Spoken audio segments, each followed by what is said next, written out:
চলো বাংলাদেশ, চলো বিশ্ব উঠানে, চলো বাংলাদেশ, চলো বিজয়ের টানে। বিশ্ব মঞ্চে সেই উঠানেই আবারও বাংলাদেশের পতাকা, তবে খেলার মাঠে নয়। এবার ফুটবল বিশ্বকাপের শহর ভ্যানকুভারে ৭৬তম ফিফা কংগ্রেসে বিশ্ব ফুটবলের ক্ষমতার করিডোরে ২১১ সদস্য দেশ প্রতিনিধিত্বের ভিড়, আর সেই ভিড়েই লাল সবুজ পতাকাকে প্রতিনিধিত্ব করছেন বাফুফে বস তাবিদ আওয়াল, আর প্রেসিডেন্টকে সঙ্গ দিতেছিলেন সহসভাপতি ফাহাদ করিম ও সাধারণ সম্পাদক ইমরান হোসেন তুষার। বাংলাদেশ ফুটবল ফেডারেশনের সভাপতি তাবিদ আওয়াল ৭৬তম ফিফা কংগ্রেসে গেছেন এমন এক পরিচয় যা বাংলাদেশের ফুটবল প্রশাসনের জন্য নতুন এক মাইল ফলক। তিনি ফিফার football technology innovation and digital transformation কমিটির সদস্য, অর্থাৎ BAR digital data match analytic football operation এর প্রযুক্তি। ভবিষ্যতে যে ফুটবল ধীরে ধীরে মাঠের ঘাস ছাড়িয়ে ডেটার সেন্টারেও চলে যাচ্ছে, সেই আলোচনার টেবিলেও এখন বাংলাদেশ আছে।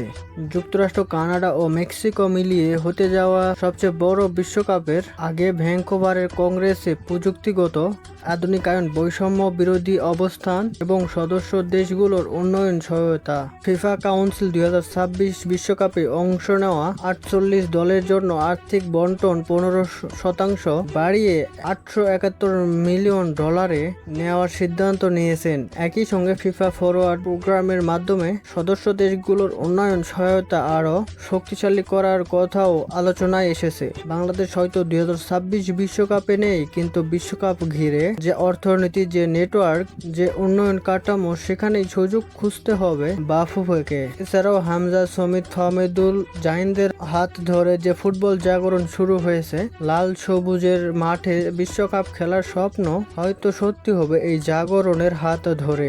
তবে সেক্ষেত্রে বাংলাদেশের ফুটবলের প্রযুক্তিকে বানাতে হবে সিদ্ধান্তের অংশ। সেখানেই তাবিদ আওয়ালের ফিফা কমিটির ভূমিকা খুবই গুরুত্বপূর্ণ। বাফুফে বসের এই অভিজ্ঞতাকে কাজে লাগিয়ে যদি বাংলাদেশের ডিজিটাল প্লেয়ার ডাটাবেস, বয়স ভিত্তিক ফুটবলের tracking, coaching, education platform, referee development এবং একাডেমি অডিট ব্যবস্থা বাস্তবায়ন করা যায়, তাহলে ভ্যানকুভারের এই বৈশ্বিক উপস্থিতি শুধু কংগ্রেসের আনুষ্ঠানিকতা হয়ে থাকবে না, বরং সেটি হয়ে উঠতে পারে বাংলাদেশের ফুটবল আধুনিকায়নের নতুন সূচনা। আর সেই সূচনা থেকেই হয়তো একদিন বিশ্ব ফুটবলের মাঠে আরও জোরালোভাবে উচ্চারিত হবে বাংলাদেশের নাম।